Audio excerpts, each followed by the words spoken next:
नमस्कार मित्रों, target the study point में आपका स्वागत है। हम आशा करते हैं आप लोग बेहतर होंगे और आपकी तैयारी अच्छी चल रही होगी। मित्रों, हम लोग यूपी त्रिपल द्वारा आयोजित की जाने वाली लोअर परीक्षा तथा यूपी पीसीएस व आरआरबी एनटीपीसी व ग्रुप डी परीक्षा को ध्यान में रखकर विज्ञान के महत्वपूर्ण 2000 क्वेश्चंस को देख रहे हैं, जिसमें 800 क्वेश्चंस देखे जा चुके हैं। 8 से 900 क्वेश्चंस, उसके आगे के क्वेश्चंस को आज हम फिर देखेंगे।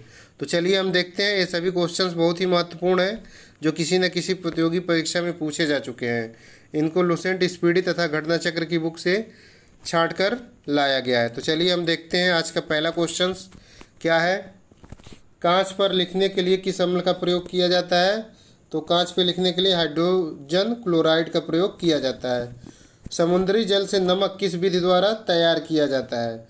तो वाष्पीकरण विधि द्वारा जो है नमक तैयार किया जाता है। अगला क्वेश्चन देखिए, खाना पकाते समय सर्वाधिक मात्रा में कौन सा विटामिन जो है नष्ट हो जाता है? तो विटामिन सी नष्ट हो जाता है। हाइड्रोजनीकरण में किस उत्प्रेरक का प्रयोग किया जाता है? तो निकिल का प्रयोग किया जाता है। इसके माध्यम से जो है घी या वसा का निर्माण किया जाता है। अगला क्वेश्चन देखिए, मलेरिया परजीवी को नष्ट करने में प्रयुक्त औषधि क्या है? तो क्लोरोक्वीन है। ड्यूटेरियम के नाभिक में होते हैं, क्या होते हैं? एक न्यूट्रॉन तथा एक प्रोटॉन। इसका फार्मूला क्या होता है? 1s2a हाइड्रोजन की समस्थानिक है। हाइड्रोजन के कुल 3 समस्थानिक होते हैं, 1h1 protium, deuterium, tritium, 1h1 1h2 1h3 करके। अगला क्वेश्चन देखिए, अनिश्चितता के सिद्धांत का प्रतिपादन किसने किया था? तो हाइजेनबर्ग ने जो है अनिश्चितता के सिद्धांत का प्रतिपादन किया। 2 से 3 बार पूछ चुका है एग्जाम में। भोपाल गैस दुर्घटना में कौन सा गैस का रिसाव हुआ था? तो मिथाइल आइसोसाइनाइड का। और ये घटना कब घटित हुई थी? 4 दिसंबर 1984 को, 3 दिसंबर 1984 को। अगला क्वेश्चन देखिए, सूर्य की किरणों का कौन सा भाग सोलर कुकर को गर्म करता है? तो अवरक्त किरण है। रेडियम किससे प्राप्त की जाती है? तो रेडियम जो है यूरेनियम का ऑक्साइड है, पीच ब्लेड, उससे जो है रेडियम प्राप्त की जाती है। रेडियम की खोज किसने की थी? मैडम क्यूरी ने किया। अगला क्वेश्चन देखिए, टेप रिकॉर्डर की टेप किससे लेपित रहती है? तो फेरोमैग्नेटिक चूर्ण से। मरकरी को किस धातु के पात्र में रखा जा सकता है? तो लोहा के धातु के पात्र में। मरकरी जो है एक ऐसी धातु है जो द्रव अवस्था में पाई जाती है। इसको जो है लोहे के पात्र में रखा जाता है। अगला क्वेश्चन देखिए, सोडियम होता है, तो सोडियम जो होता है वो जल से भी हल्का होता है। क्वार्टज किससे बनते हैं? कैल्शियम सिलिकेट से जो है क्वार्टज का निर्माण होता है। नायलॉन क्या होता है? पॉलीएमाइड होता है। संश्लिष्ट रेशा है नायलॉन। अगला क्वेश्चन देखिए, डायनेमाइड में मुख्य रूप से क्या पाया जाता है? तो डायनेमाइड में जो है नाइट्रोग्लिसरीन पाया जाता है। अगला क्वेश्चन, शौचालय में उपयोग की जाने वाली दुर्गंध से जो बचाती है वो उस पदार्थ का क्या नाम है? बेंजीन है। साबुन के साथ झाग देने वाला जल क्या होता है? तो जो झाग देता है वह जो है कठोर जल होता है, जो नहीं देता वो मृदु जल होता है। सीसा संचायक बैटरियों में किस अम्ल का प्रयोग किया जाता है? तो सल्फ्यूरिक अम्ल का प्रयोग किया जाता है सीसा संचायक बैटरी में। अगला क्वेश्चन, माइका या अभ्रक क्या होता है? तो विद्युत का कुचालक होता है। जो अभ्रक होता है उसको माइका भी कहते हैं, वह विद्युत का कुचालक होता है। आरडीएक्स का पूरा नाम क्या है? Research developed explosive. अगला क्वेश्चन, बुलेट प्रूफ जो है जो जैकेट बनाए जाते हैं किस पदार्थ के बहुलक का होता है? वो पॉलीकार्बोनेट से बनते हैं। गैसोलीन के साथ क्या मिलाने पे बनता है? इथाइल एल्कोहल को जो है गैसोलीन के साथ मिलाएंगे तो गैसोहाल का निर्माण होता है। अगला क्वेश्चन देखिए, हाइड्रोजन का कौन सा समस्थानिक रेडियो सक्रिय है? तो जो प्रोटियम है 1s2, यह जो है नहीं, प्रोटियम 1h1 जो है हाइड्रोजन समस्थानिक है। पास्कल की इकाई क्या है? पास्कल किसकी इकाई है? तो दाब की इकाई है। दाब की जो इकाई होती है पास्कल होती है। जब वायुमंडलीय दाब कहेगा तो उसकी इकाई बार हो जाएगी। किसी पदार्थ के संवेग तथा वेग के अनुपात से कौन सी भौतिक राशि प्राप्त होती है? तो द्रव्यमान पता चलता है, क्योंकि जो संवेग होता है P बराबर होता है mv। इसको आप इधर लाएंगे तो P बटा m क्या हो जाएगा? आयतन हो जाएगा, चाहे P बटा भी द्रव्यमान हो जाएगा। अगला क्वेश्चन देखिए, स्वतंत्र रूप से गिरने वाली वस्तुओं का त्वरण क्या होता है? अगर स्वतंत्र रूप से गिर रही है तो उसका जो त्वरण होगा वो एक समान होगा। यदि अश्व एकाएक चलना प्रारंभ कर दे तो अश्वरोही के गिरने की आशंका का क्या कारण है? तो विश्राम का जड़त्व होता है। अगला क्वेश्चन देखिए, चलती हुई बस में अचानक ब्रेक लगने से बैठा हुआ यात्री आगे की दिशा में क्यों झुक जाता है? तो गति के जड़त्व के कारण। इसकी व्याख्या न्यूटन के पहले नियम से की जा सकती है कि जब व्यक्ति जो है चलती हुई बस में बैठा है तो उसके शरीर का जो है पूरी शरीर गतिमान है, लेकिन जैसे ही ब्रेक लगाया जाता है तो मनुष्य के शरीर का निचला हिस्सा तो स्थित अवस्था में आ जाता है, परंतु ऊपर का हिस्सा गतिशील होता है, इसलिए हमें आगे की तरफ हम जो है झुक जाते हैं। अगला क्वेश्चन देखिए, शरीर का वजन अधिकतम कहाँ होगा? तो वजन जो भार होता है W बराबर होता है आपका mg होता है। तो द्रव्यमान तो हर जगह निश्चित होता है, लेकिन जो भार होता है वो बदलता रहता है। किसके अनुसार बदलता है? g के अनुसार। तो g जो है पृथ्वी तल से ऊपर जाएंगे नीचे जाएंगे दोनों स्थिति में घटता है और पृथ्वी के केंद्र पे शून्य होता है। तो किसी वस्तु का भार जो है पृथ्वी के केंद्र पे शून्य होगा तथा g का मान अधिकतम ध्रुवों पे होता है, इसलिए शरीर का वजन भी अधिकतम कहाँ होगा? ध्रुव पे होगा। अगला क्वेश्चन देखिए, एक अंतरिक्ष यात्री पृथ्वी तल की अपेक्षा चंद्र तल पर अधिक ऊंची छलांग लगाता है क्योंकि जो चंद्र तल पर गुरुत्वाकर्षण बल है वह पृथ्वी तल की तुलना से कम होता है। कितना होता है? जो पृथ्वी का गुरुत्वाकर्षण है उसका 1/6 चंद्रमा का गुरुत्वाकर्षण होता है, इसलिए वहाँ पे हम जो है ज़्यादा ऊंची छलांग लगा लेते हैं। अगला क्वेश्चन, यदि जल को 9 डिग्री सेल्सियस से गिराकर 3 डिग्री सेल्सियस तक किया जाए तो उसके आयतन पे क्या प्रभाव होगा? तो जल की एक टेंडेंसी होती है कि जब उसको हम गर्म करते हैं तो पहले 0 से 4 डिग्री सेंटीग्रेड तक इसका आयतन जो है घटता है, फिर उसके बाद आयतन बढ़ता है। तो यहाँ पे हम रिवर्स आ रहे हैं, 9 से 3 आ रहे हैं तो आयतन जो है पहले घटेगा फिर 4 के बाद जो है बढ़ेगा। इसलिए 9 डिग्री से 3 डिग्री आने पे जो है हमारा आयतन क्या होगा? पहले आयतन घटेगा फिर बाद में बढ़ेगा। अगला क्वेश्चन देखिए, पानी से भरे बीकर में तैरती बर्फ पूर्णतः पिघल जाए तो बीकर में पानी का तल क्या होगा? उतना ही रहेगा। बोतल के अंदर पानी जमता है तो बोतल टूट क्यों जाती है? जब पानी जमता है तो उसका आयतन बढ़ जाता है, इस कारण जो है बोतल टूट जाती है। अगला क्वेश्चन देखिए, नदी में चलता हुआ जहाज जब समुंदर में आएगा तो जहाज का तल क्या होगा? थोड़ा सा ऊपर आ जाएगा। क्यों आ जाएगा? क्योंकि जो समुंदर के जल का घनत्व होता है नदी के जल से ज़्यादा होता है। लोहे की कील पारे में तैरती है जबकि पानी में डूब जाती है, क्यों? अब देखिए, लोहे की कील पारे में तैरेगी यानी लोहे का घनत्व पारे के घनत्व से कम है, और पानी में डूब जाएगी यानी लोहे का घनत्व पानी के घनत्व से ज़्यादा है। तो इसको आप देख लीजिए, लोहे का घनत्व पारे के घनत्व से कम है इसलिए कील जो है पारे में तैरती है, जबकि पानी का घनत्व कील के घनत्व से कम होता है इसलिए कील उसमें डूब जाती है। अगर यही कील का घनत्व पानी से भी ज़्यादा होता तो उसमें भी ये तैरती। समुद्र में प्लवन करते समय आइस वर्ग का कितना भाग समुद्र के सतह से ऊपर रहता है? तो 1/10 भाग ऊपर रहेगा, 9/10 भाग जल के अंदर रहेगा।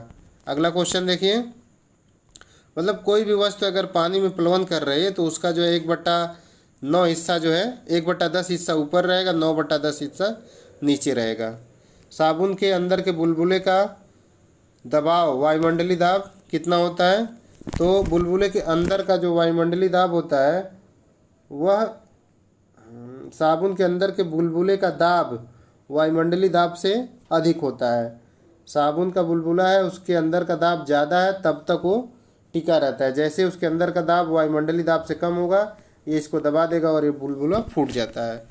चाबी भरी घड़ी में कौन सी ऊर्जा होती है? स्थितिज ऊर्जा होती है। अगला क्वेश्चन, जब एक वस्तु की गति दुगनी हो जाएगी तो उसकी गतिज ऊर्जा क्या होगी? हम जानते हैं K बराबर 1/2 mv²। तो v जब दोगुना होगा तो ऊर्जा जो है 4 गुनी हो जाएगी। ऊर्जा संरक्षण का नियम क्या है? संरक्षण है। ऊर्जा संरक्षण का नियम क्या है? ऊर्जा न तो उत्पन्न की जा सकती न ही नष्ट की जा सकती, इसे केवल एक रूप से दूसरे रूप में बदला जा सकता है। अगला क्वेश्चन, एक पत्थर को चांद की सतह से पृथ्वी पर लाया जाता है तो हम जानते हैं, अभी आपको बताया कि भार क्या होता है, W बराबर mg होता है। यम सभी जगह समान होता है, अतः उसका जो द्रव्यमान होगा वो चाहे चंद्रमा पे रहे, चाहे पृथ्वी पे रहे, चाहे कहीं रहे, वह हमेशा समान रहेगा। लेकिन जो भार होगा वो बदलेगा, किसके अकॉर्डिंग, गुरुत्वीय त्वरण के अकॉर्डिंग। लिफ्ट में बैठे हुए व्यक्ति को कब अपना भार अधिक महसूस होता है, तो भार जो है कब अधिक महसूस होगा, जब लिफ्ट त्वरित गति से ऊपर जा रही है। यानी कि जब लिफ्ट ऊपर जाती है परिवर्तित वेग से तो व्यक्ति को भार अधिक महसूस होगा, और जब लिफ्ट परिवर्तित वेग से नीचे आएगी तो भार कम महसूस होगा, और जब एक समान वेग से नीचे आएगी तो भार 0 महसूस होगा। इन तीनों चीज़ को आप लोग अच्छे से देख लीजिएगा। अगला क्वेश्चन देखिए, किसी लिफ्ट में बैठे व्यक्ति को कब भार कम महसूस होता है, तो जब त्वरण के साथ जो है नीचे आता है तो उसे भार कम महसूस होता है। किसी लोलक की कालावधि किस पर निर्भर करती है, तो हम जानते हैं कि जो कालावधि होता है T बराबर 2π√L/g होता है। तो जो आवर्तकाल है वह g के स्क्वायर रूट के प्रोपोर्शनल है, अतः लंबाई बढ़ेगी तो आवर्तकाल भी बढ़ जाएगा। लोलक की घड़ियाँ गर्मियों में सुस्त क्यों हो जाती हैं, तो गर्मियों में जो लोलक की लंबाई है बढ़ जाती है, इसलिए आवर्तकाल भी बढ़ जाता है। अगला क्वेश्चन देखिए, ध्वनि की चाल अधिकतम कहाँ है, इस बात में है। किसी मशीन की दुकान से आने वाला शोरगुल कितने स्तर का होता है, तो जो मशीन की दुकान होती है उससे जो शोरगुल उत्पन्न होता है वह 100 डेसिबल का होता है। ठंड के दिनों में लोहे के गुटके और लकड़ी के गुटके को छूने से लोहे का गुटका ज़्यादा ठंडा क्यों महसूस करता है, तो लोहा लकड़ी की तुलना में ऊष्मा का अच्छा चालक होता है, इसलिए यह जो है ज़्यादा ठंडा महसूस करेगा। क्योंकि जो है कृष्ण का सिद्धांत है कि जो सतह अच्छा उत्सर्जक है वह अच्छे अवशोषक भी होते हैं। तो लोहा जो है जितना तेज़ी से गर्म होता है उतनी तेज़ी से ही ठंडा होता है। तो ठंडक के मौसम में लोहा जल्दी ठंडा हो जाएगा लकड़ी की अपेक्षा। अगला क्वेश्चन देखिए, गर्मियों के मौसम में हमें सफ़ेद वस्त्र धारण क्यों करने चाहिए, क्योंकि सफ़ेद वस्त्र जो है प्रकाश का कम अवशोषण करते हैं। जो सफ़ेद वस्त्र होते हैं वो प्रकाश का कम अवशोषण करते हैं, ज़्यादातर किरण को वो परावर्तित कर देते हैं। मित्रों टाइप मिस्टेक हो गया है, थोड़ा इसको ध्यान दीजिएगा। क्या कारण है कि तेज़ हवा वाली रात में ओस नहीं बनती है, तो जब तेज़ हवा चलती है तो वाष्पीकरण की दर जो है थोड़ा तेज़ हो जाती है, जिसके कारण जो ओस होती है वह वाष्पीकृत होकर ख़त्म हो जाती है और ओस नहीं पड़ती है। अगला क्वेश्चन देखिए, जल की अपेक्षा भाप से हाथ अधिक तेज क्यों जलता है, तो जब भाप होती है भाप की गुप्त ऊष्मा जल की अपेक्षा अधिक होती है, इसलिए भाप से जो है ज़्यादा तेज़ी से हाथ जल जाता है। ऊष्मागतिकी का प्रथम नियम किस पे आधारित है, ऊर्जा संरक्षण के सिद्धांत पर आधारित है। अगला क्वेश्चन, प्रकाश विकिरण की प्रकृति कैसी होती है, तो जो प्रकाश की विकिरण होती है उसमें तरंग एवं कण दोनों के गुण पाए जाते हैं। चंद्र ग्रहण कब घटित होता है, तो पूर्णिमा के दिन जब पृथ्वी सूर्य व चंद्रमा के बीच आ जाती है तो सूर्य की छाया चंद्रमा पे नहीं पड़ती है, उसी दिन चंद्र ग्रहण घटित होता है। अगला क्वेश्चन, किसके कारण पानी में डूबी हुई छड़ मुड़ी हुई प्रतीत होती है, तो अपवर्तन के कारण। जो सिक्का होता है कम ऊंचाई पर प्रतीत होता है अपवर्तन के कारण। एक स्वस्थ शरीर के आंतरिक भागों के निरीक्षण में प्रयुक्त तकनीक एंडोस्कोपी। आंतरिक भागों के निरीक्षण किससे किया जाता है, एंडोस्कोपी से किया जाता है। एक किस सिद्धांत पर आधारित है, प्रकाश के पूर्ण आंतरिक परावर्तन के सिद्धांत पर। अगला क्वेश्चन, इंद्रधनुष बनने का क्या कारण है, तो परावर्तन एवं अपवर्तन दोनों के कारण जो है इंद्रधनुष बनती है। खतरे के सिग्नलों के लिए लाल प्रकाश का प्रयोग क्यों किया जाता है, क्योंकि इसका प्रकीर्णन सबसे कम होता है और कम ऊर्जा क्षय हुए अधिक दूर तक जा सकती है। अगला क्वेश्चन देखिए, अस्त होते समय सूर्य का रंग लाल क्यों दिखाई देता है, प्रकीर्णन के कारण। आँख में जाने वाली प्रकाश की मात्रा किसके द्वारा नियंत्रित की जाती है, आयरिस के द्वारा। अगला क्वेश्चन देखिए, अधातु में विद्युत की कुचालक होती हैं। अधातुएं विद्युत की कुचालक होती हैं क्योंकि अधातुओं में मुक्त इलेक्ट्रॉन नहीं पाए जाते हैं। जो मुक्त इलेक्ट्रॉन होते हैं यही ऊर्जा के वाहक होते हैं, यही जो है डिसाइड करते हैं कोई धातु कुचालक है सुचालक है। आदर्श वोल्ट मीटर का प्रतिरोध कितना होता है, तो अनंत होता है। बहुत ही महत्वपूर्ण क्वेश्चन है, 2 से 3 बार पूछ चुका है कि किसी आदर्श वोल्ट मीटर का प्रतिरोध कितना होगा, तो अनंत होगा। घरों में लगे पंखे बल्ब किस श्रेणी में लगाए जाते हैं, तो जो घरों में पंखे व बल्ब होते हैं वो समांतर श्रेणी में लगाए जाते हैं। वोल्टी सेल के आविष्कारक कौन है? ए वोल्टा है वोल्टी सेल के आविष्कारक। विद्युत हीटर का एलिमेंट किसका बना होता है? तो नाइक्रोम का बना होता है। विद्युत धारा का चुंबकीय प्रभाव सर्वप्रथम किसने देखा? तो अरिस्टेड ने देखा। अगला क्वेश्चन, रेडियो एक्टिव धर्मिता की इकाई क्या है? तो क्यूरी है। जहाज़ों, वायुयानों आदि को ढूंढने तथा मार्ग निर्देशित करने के लिए किसका प्रयोग किया जाता है? तो रडार का प्रयोग किया जाता है। अगला क्वेश्चन, 3D चित्र किसके द्वारा लिया जाता है? तो 3D के लिए होलोग्राफी का प्रयोग किया जाता है। रडार के आविष्कारक कौन है? तो रॉबर्ट वाटसन है। रडार के आविष्कारक रॉबर्ट वाटसन है। गुरुत्वाकर्षण के नियम की खोज किसने की? तो न्यूटन ने की। अगला क्वेश्चन देखिए, विमान का आविष्कार किसने किया? राइट बंधु ने किया। परमाणु बम का विकास किसने किया? रॉबर्ट ओपेनहीमर ने। प्रक्षेपास्त्र का विकास किसने किया? प्रक्षेपास्त्र का विकास किसने किया? तो वर्नस वान ब्रान ने। वर्नस वान ब्रान ने जो है प्रक्षेपास्त्र का विकास किया। ब्रा इसमें मतलब र की मात्रा इसमें भी है, तो प्रक्षेपास्त्र और वर्नस वान ब्रान आप लोग अब कोरिलेट करके अपने हिसाब से याद कर लीजिए। हाइड्रोजन बम किसने विकसित किया? तो एडवर्ड टेलर ने। इलेक्ट्रॉन सूक्ष्मदर्शी का आविष्कार किसने किया? तो इलेक्ट्रॉन सूक्ष्मदर्शी का आविष्कार नोल तथा रुस्का के द्वारा किया गया। समुद्र की गहराई मापने के लिए किसका प्रयोग किया जाता है? तो सोनार का प्रयोग किया जाता है। फैदम का भी प्रयोग किया जाता है गहराई मापने के लिए। अगला क्वेश्चन, मोटर गाड़ियों के इंजन को ठंडा करने के लिए किसका प्रयोग किया जाता है? रेडिएटर का प्रयोग किया जाता है। रिकॉर्ड करने तथा रिकॉर्ड हुई डिक्टेशन को पुनः रिप्रोड्यूस करने के लिए किसका प्रयोग करते हैं? डिक्टाफोन का। अगला क्वेश्चन, सापेक्षता का सिद्धांत किसने दिया? आइंस्टीन ने दिया था। फ्लोवन का सिद्धांत लॉ ऑफ फ्लोटिंग किसने दिया या इसकी खोज किसने की? तो आर्किमिडीज ने खोज की थी। और लॉ ऑफ फ्लोटिंग क्या है? यदि किसी वस्तु को पूर्णतः या अंशतः जल में डुबाया जाए तो उसके द्वारा हटाए गए जल का भार उसके भार के बराबर होगा।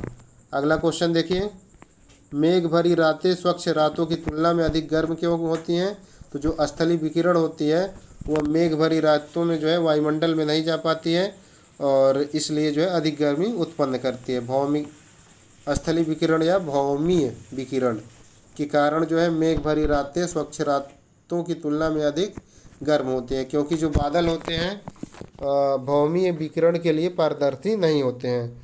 अगला क्वेश्चन, एक सांवली त्वचा का व्यक्ति गोरी त्वचा की व्यक्ति की तुलना में अधिक गर्मी तथा कम सर्दी का अनुभव करेगा। जो सांवला होता है वो अधिक गर्मी की अनुभूति करता है तथा कम सर्दी का अनुभव होगा उसको। किसी समतल दर्पण की वक्रता त्रिज्या क्या है? तो अनंत है। समतल दर्पण की वक्रता त्रिज्या अनंत है। ये 2-3 बार एग्जाम में पूछ चुका है। अगला क्वेश्चन, मोटर कार में शीतलन तंत्र के रेडिएटर में किस सिद्धांत पे कार्य करता है? जो रेडिएटर होता है मोटर तंत्र में शीतलन के लिए लगाया जाता है वह संवहन के सिद्धांत पे कार्य करता है। सीवी रमन को किस लिए नोबेल पुरस्कार दिया गया? तो प्रकाश प्रकीर्णन से संबंधित जो खोज किए थे उसी लिए उन्हें जो है नोबेल पुरस्कार दिया गया। अगला क्वेश्चन, गॉड पार्टिकल क्या है? हिग्स बोसॉन है। मनुष्य के हृदय की गति को मापने वाला यंत्र क्या है? कार्डियोग्राम है। पौधे की वृद्धि किसके द्वारा मापी जाती है? कैस्कोग्राफ के द्वारा मापी जाती है। इसकी खोज किसने की? जेसी बोस ने। अगला क्वेश्चन, कम तापमान मापने के लिए किसका प्रयोग किया जाता है? क्रायोमीटर का। और अधिक तापमान मापने के लिए पायरोमीटर का। कृत्रिम मौसम उत्पन्न करने में किसका प्रयोग किया जाता है? साइटोट्रॉन का। विद्युत धारा की प्रबलता किसके द्वारा मापी जाती है? तो गैल्वेनोमीटर से विद्युत धारा की प्रबलता मापी जाती है। रेडियो सक्रिय स्रोत के विकिरण की गणना किसके द्वारा की जाती है? तो Geiger Muller counter GM counter के द्वारा रेडियो सक्रिय स्रोत के विकिरण की गणना की जाती है। ध्वनि के लेखन के काम आने वाला उपकरण क्या है? तो फोनोग्राफ है, जो ध्वनि लेखन में उपयोग होता है। फोनोग्राफ ध्वनि लेखन। झूठ का पता किसके द्वारा लगाया जाता है? पॉलीग्राफ के द्वारा। पौधे में वाष्प उत्सर्जन की दर मापने वाला यंत्र क्या है? पोटोमीटर। पोटोमीटर से जो है पौधों के वाष्प उत्सर्जन की दर को मापा जाता है। अगला क्वेश्चन, धूल साफ करने वाला उपकरण क्या कहलाता है? वैक्यूम क्लीनर कहलाता है। किसी तत्व की द्रव्यमान संख्या किसका योग है? प्रोटॉन तथा न्यूट्रॉन का। इलेक्ट्रॉन का एंटी पार्टिकल क्या है, तो पॉजिट्रॉन है। तो मित्रों ये जो है 100 महत्वपूर्ण क्वेश्चन थे और हम आशा करते हैं क्वेश्चंस आपके लिए उपयोगी साबित होंगे। और अगर ये क्वेश्चंस अच्छे लगते हैं तो वीडियो को अधिक से अधिक लाइक करिए तथा शेयर करिए और चैनल पर सब्सक्राइबर बढ़ाने की मुहिम को थोड़ा तेज़ करिए। सब्सक्राइबर बढ़ने की स्पीड बहुत धीमी है। जल्द ही जब मित्रों जो है कम्युनिटी टैब की सुविधा मिल जाएगी तभी क्वेश्चंस पोस्ट करके आप लोगों का प्रैक्टिस सेट कराया जा सकता है। तो ठीक है मित्रों, चैनल को अधिक से अधिक जो है शेयर लाइक सब्सक्राइब करिए। धन्यवाद।